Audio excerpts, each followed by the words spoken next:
Pemirsa, produksi plastik buatan Tiongkok diprediksi bakal membanjiri pasar global.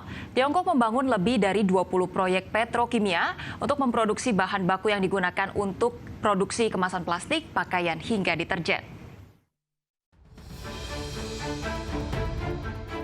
Pabrik-pabrik raksasa di Tiongkok diprediksi akan memproduksi plastik yang melimpah sehingga akan membanjiri pasar global. Konsultan industri dari ICIS menyampaikan Tiongkok membangun lebih dari 20 proyek petrokimia untuk memproduksi bahan baku yang digunakan untuk membuat segala sesuatu, mulai dari kemasan plastik, pakaian, dan deterjen. Pembangunan tersebut diperkirakan akan selesai di seluruh Tiongkok pada tahun ini.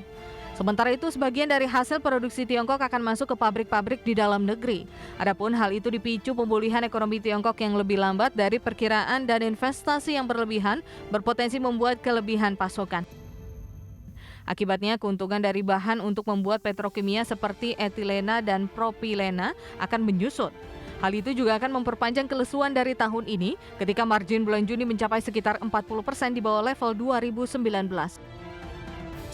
Tiongkok sangat antusias dalam industri tersebut karena pertumbuhan permintaan domestik untuk plastik mulai melampaui produk turunan minyak lainnya seperti bahan bakar, transportasi, dan industri. Dikarenakan tidak mampu menampung hasil produksi lebih banyak di dalam negeri, Tiongkok berpotensi mengekspor lebih banyak plastik dengan harga murah ke pasar dunia. Hal ini jelas menggerogoti pangsa pasar raksasa seperti Korea Selatan dan Jepang.